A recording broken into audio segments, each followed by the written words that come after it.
7절입니다. 창세기 2장 7절 하나님과의 관계 안에서만 존귀합니다 라는 제목으로 말씀 나누겠습니다. 2장 7절을 함께 합독으로 읽겠습니다. 여호와 하나님이 땅의 흙으로 사람을 지으시고 생기를 그 코에 불어 넣으시니 사람이 생명이 되니라. 아멘.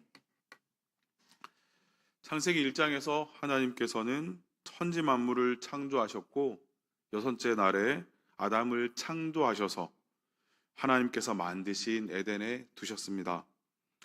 1장 26절은요, 인간을 창조하신 유명한 말씀인데요, 하나님의 형상을 따라 사람을 만드셨죠. 근데 2장 오늘 읽었던 본문을 보면 7절에 또 사람을 지으셨다는 말씀이 등장합니다.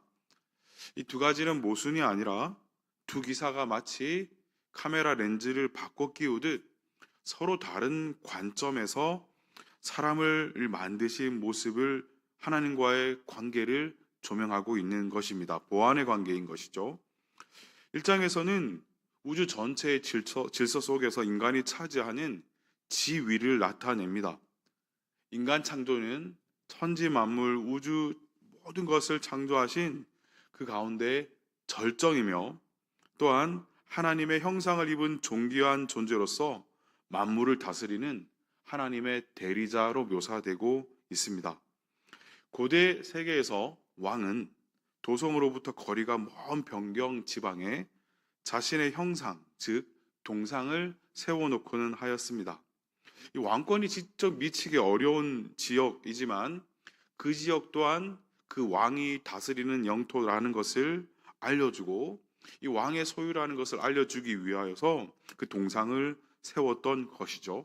마찬가지로 하나님은 자신의 형상에 따라 사람을 지으시고 그를 지구에, 이 땅에 두셨는데, 그것은 마치 하나님께서 만드신 그 모든 자연 만물이 하나님의 영토이며 하나님께서 왕으로 다스리시는 하나님의 나라임을 나타내고자 하신 것입니다. 우리는 이 세상을 향한 하나님의 대리자입니다. 우리는 하나님의 뜻에 따라 그의 왕국을 관리하도록 위임을 받았습니다. 그래서 우리의 삶은 하나님의 주인 되심과 하나님의 왕 되심을 드러내는 삶이어야 하는 것이죠. 이것이 바로 그의 나라와 인간을 향한 하나님의 청사진이었던 것입니다. 목적은 하나님께서 창조하신 피조물들을 다스리는 것이었고요. 자, 1장에서는 이 인간의 지위를 나타낸다고 했는데요. 그러면 오늘 읽은 말씀, 이 2장에서는 어떻습니까? 초점을 하나님과 인간 또는 남자와 여자가 맺는 관계에 두고 있습니다.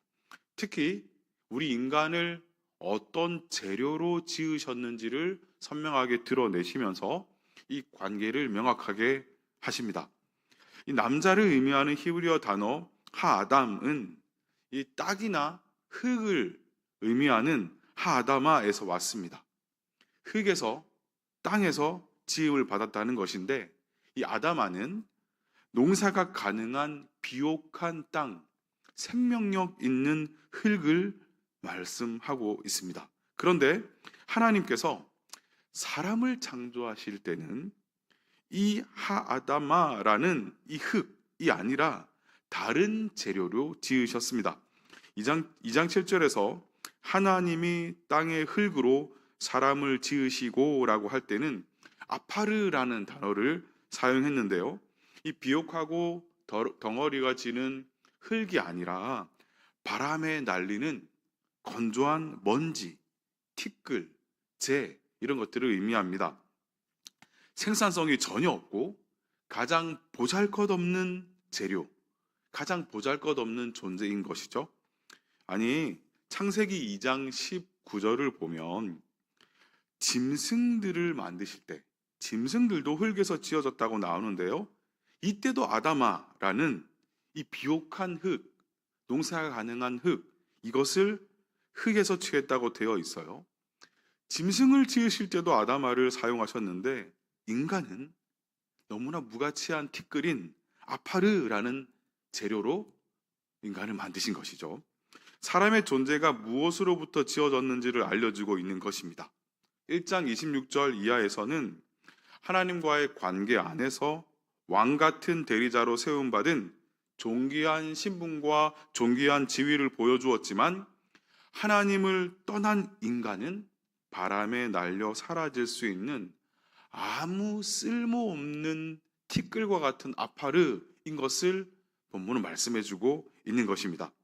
이런 흙, 이런 티끌로 지음받은 존재이며, 그래서 다시 티끌로 돌아갈 수밖에 없는 이런 존재에 하나님은 무엇을 불어넣어 주셨습니까? 하나님의 생기를 불어넣어 주십니다. 오늘 읽을 말씀인데요, 여호와 하나님이 땅의 흙으로 사람을 지으시고 생기를 그 코에 불어넣으시니 사람이 생령이 되니라. 생령이 되게 하셨어요. 하나님의 호흡으로 충만한 아담을 만드셨다는 것입니다. 가장 무가치한 재료 아파르에 가장 고귀한 하나님의 생기를, 생명의 호흡을 불어넣으신 것입니다. 사람이 영혼을 가진 인격적 존재로 피조되는 순간이며, 하나님과 교제할 수 있는 존재로 창조되는 순간입니다. 티끌과 같은 존재가 하나님과 교제할 수 있는, 하나님께 예배할 수 있는 존재가 되었다는 것, 이것은 그 어떤 것으로도 설명할 수 없는 큰 복입니다. 엄청난 복이죠. 특권입니다. 우리가 마땅히 지켜나가야 하고 소중히 간직해야 하며 더욱 많은 이들에게 동참을 권면해야 할 바로 이 예배. 예배하는 존재로서의 우리 인간의 출발은 바로 여기서부터 출발합니다. 너무 익숙해져서, 너무 예배가 편안해져서 찬송을 불러도 아무 감흥이 없고, 기도해도 하나님께서 들으시는지 잘 모르겠고, 이런 마음이 드는 때도 있지 않겠습니까? 그런데 이럴 때마다 우리가 어떤 존재로 지어졌는지를 꼭 기억하시기 바랍니다. 아파르로, 티끌과 같은 아무것도 아닌 존재에서 그렇게 시작된 우리가 하나님의 호흡으로 예배 드릴 수 있는 신분과 지위로 그런 존재가 된 것, 이 자체가 은혜이고 감격인 것입니다. 다른 일들에 바빠서 우선순위에 밀려서 예배를 빠진다는 것, 사실은 상상도 할 수 없는 일인 것이죠. 예배는 그 자체로 우리의 지음받은 목적을 기억하게 해주는 자리이며, 하나님과 교제할 수 있는 특권을 상기시켜주는, 기억하게 해주는 자리입니다. 그 어떤 것보다 우선순위를 두고 지켜나가야 할 것이 바로 예배인 것이죠. 사랑하는 우리 늘샘의 성도님들, 지음받은 가장 크고 중요한 목적을 지켜가시기를 예수님의 이름으로 축원드립니다. 예배의 감격과 은혜를 늘 지켜가시기를 원합니다. 예배에 무엇인가 더 화려하고 장엄한 것들, 음악이 있으면 좋겠다. 어떤 교회의 조명은 어디가 안 좋고 주차 자리는 어떻고, 맞아요. 우리가 시간이 지나가다 보면 이런 것들을 원할 수도 있고 또 할 수 있다면 해야죠. 그런데요, 우리가 처음 주님을 경험했을 때, 주님을 만났을 때, 우리가 하나님의 자녀라는 것을 처음 깨달았을 때, 거듭난 은혜를 누렸을 때, 이럴 때를 한번 기억해 보세요. 아무런 음악 없이 찬송가 하나를 두고 부르고 또 불러도 감격의 눈물이 쏟아지지 않았었습니까? 기도할 때마다 그 뜨거워지는 가슴, 성령님의 역사하심에 벅차오르는 그런 경험하지 않았습니까? 우리가 이런 예배의 감격이 사라졌다면 우리의 시작이 어떠했는지, 우리의 존재가 어떠했는지를 기억하셔야 되는 것입니다. 그러므로 신앙생활은 자리를 지키는 싸움입니다. 사울이 자신의 자리를 지키지 못하고 벗어났을 때 하나님도 그를 떠나셨고, 오히려 사울은 하나님의 기름 부으신 자를 대적하는 자가 됩니다. 삼손이 자리를 지키지 못했을 때 하나님께서 주신 그 특별한 그의 능력이 다 사라져 버렸습니다. 천사로서 자리를 지키지 못했을 때 타락하고 내쫓겨 마귀가 되었습니다. 그러므로 예배의 자리를 지키는 것은 그 자체로 하나님 앞에서, 하나님, 우리가 우리의 자리를 지키겠습니다, 지음받은 존재 목적을 지키겠습니다 라고 하는 신앙의 고백입니다. 예배에 성공한 그 사람이야말로 성공한 인생인 줄로 믿습니다. 또한 창세기 1장에 하나님이 자기 형상 곧 하나님의 형상대로 사람을 창조하시되 이때는 이 바라라는 단어를 사용하셨습니다. 창조하시되. 그런데 오늘 읽은 7절, 2장 7절에서 하나님이 땅의 흙으로 사람을 지으시고 에서는 야차르라는 단어를 사용하세요. 다른 단어를 의도적으로 사용하셨어요. 이는 토기장이가 진흙을 만지며 섬세하게 모양을 빚는 행위를 뜻합니다. 하나님은 가장 보잘것없고 무가치한 재료를 취하셔서 토기장이처럼 섬세한 손길로 우리를 빚으신 것입니다. 재료는 하찮았으나 장인 중에 장인이신 전능하신 하나님의 손길로 우리를 빚으시니 우리가 걸작품이 된 것입니다. 장인은 도구를 가리지 않는다라는 말이 있지 않습니까? 이 말의 첫 유래는 사실 하나님께로부터였던 것이죠. 여기서 이제 하나님께서 맡기신 사명과 직분 앞에 저는 못하겠습니다. 전 그 일을 감당할 만한 능력이 안 됩니다. 이런 대답은 무의미하다는 것이 드러납니다. 티끌, 아파르를 가지고 걸작품을 만드신 분이 우리의 모습이 어떠한들 그것이 중요하겠습니까? 하나님께서 하신다면, 하나님께서 만드신다면, 하나님께서 일하신다면 모든 것이 가능한 줄로 믿습니다.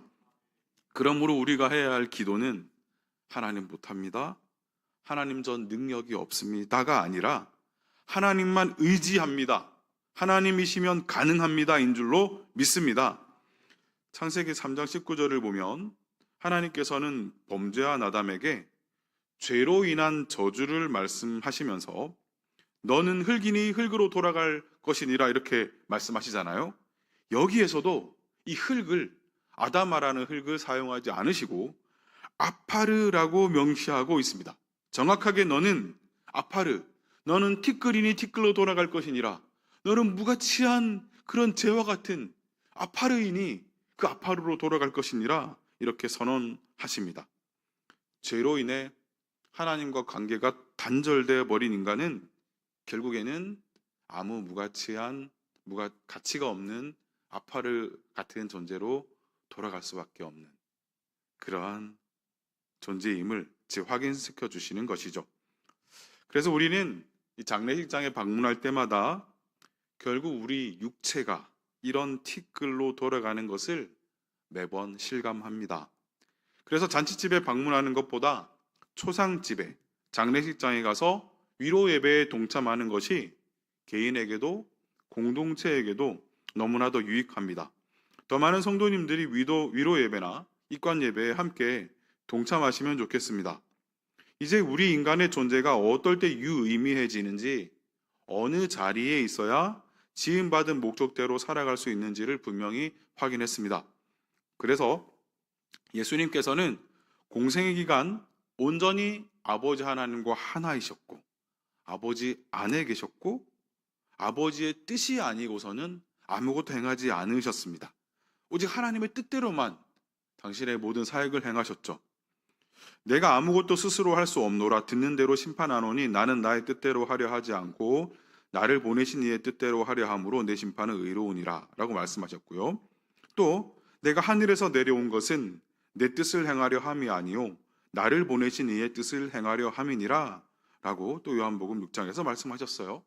이런 구절들을 보면 예수님께서 철저하게 하나님 아버지 안에서 하나님 아버지의 뜻대로 행했음을 우리는 알 수가 있어요. 아버지와 아들이 이런 온전한 순종과 연합과 위탁의 관계는 우리와 하나님 안에서 나타나길 원하신 모습입니다. 우리는 하나님과의 관계 안에서만 존귀합니다. 예수님도 이에 대해 다음과 같이 가르치셨습니다. 내 안에 거하라. 나도 너희 안에 거하리라. 가지가 포도나무에 붙어있지 아니하면 스스로 열매를 맺을 수 없음 같이 너희도 내 안에 있지 아니하면 그러하리라. 나는 포도나무요 너희는 가지라. 그가 내 안에 내가 그 안에 거하면 사람이 열매를 많이 맺나니 나를 떠나서는 너희가 아무것도 할 수 없음이라. 나를 떠나서는 너희가 아무것도 할 수 없음이라. 이 비유는 가지인 우리의 위치를 너무나 선명하게 드러내어 주고 있습니다. 가지가 나무에 붙어 있지 않으면 열매를 맺을 수 없음 같이, 그 생명을 유지할 수 없음 같이 우리가 나를 떠나서, 하나님을 떠나서는 아무것도 할 수 없다는 것을 말씀해 주고 계신 것이죠. 예수님께서는 이 말씀을 덧붙이세요. 사람이 내 안에 거하지 아니하면 가지처럼 밖에 버려져 마르나니 사람들이 그것을 모아다가 불에 던져 사르느니라.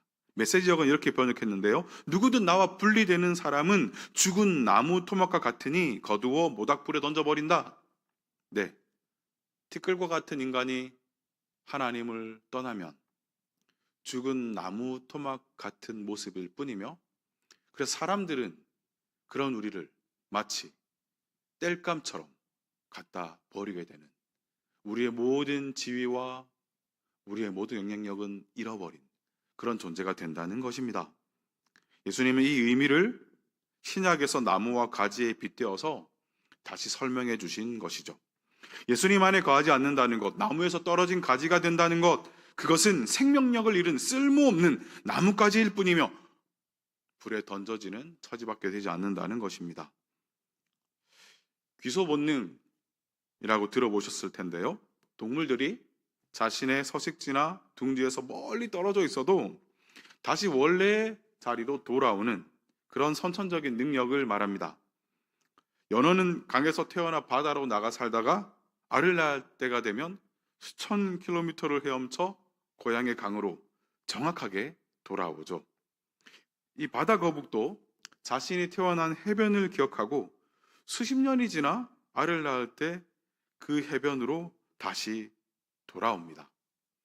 우리 동물들에게만 있을까요? 인간은 심리학적, 정서적 차원에서 귀소 본능을 이야기합니다. 힘들거나 지칠 때 고향 생각이 나는 것, 가장 편안했던 과거의 장소로 돌아가고 싶어 하는 것, 심리적인 것이죠. 또 낯선 환경보다는 익숙한 환경, 익숙한 브랜드, 익숙한 사람들을 다시 찾는 경향도 또 넓은 의미에서 보면 이런 귀소 본능으로 해석이 될 수 있죠. 흙에서 만들어진 우리가 다시 흙으로 돌아간다는 것, 이것은 귀소 본능의 가장 근원적인 설명이 됩니다. 우리 영혼도 하나님께로 돌아가고자 하는 귀소 본능이 있어요. 그 코에 생기를 불어넣어 주신 하나님, 그래서 우리의 영혼은 하나님의 숨에서, 하나님의 숨결에서 시작된 존재입니다. 그렇기에 우리 영혼은 주님께 향하고자 하는 그런 근본적인 갈망이 있는 것입니다. 그래서 프랑스의 신학자인 파스칼은 그의 유고집 황새에서 이 무한한 심령은 오직 무한하고 불변하는 대상, 즉 하나님 자신에 의해서만 채워질 수 있다라는 유명한 말을 남겼죠.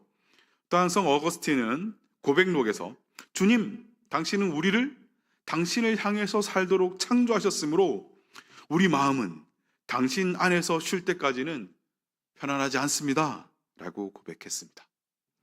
우리는 하나님께 붙어 있어야만, 하나님과의 관계 안에 있어야만, 예배 안에 머물러야만, 하나님으로만 채워져야만 의미가 있는 존재가 되는 것입니다. 말씀을 마무리하겠습니다. 티끌과 같은 우리를 하나님과 교제하며 예배할 수 있는 존재로 삼아주신 크신 은혜를 기억하며 예수님 안에 거하시는 늘샘의 모든 성도님들 되시기를 축복합니다. 말씀과 동행하시는 한 해 되시기를 축복합니다. 예배의 자리를 기쁨과 감사로 지키시는 모두 되시기를 예수님의 이름으로 축원드립니다.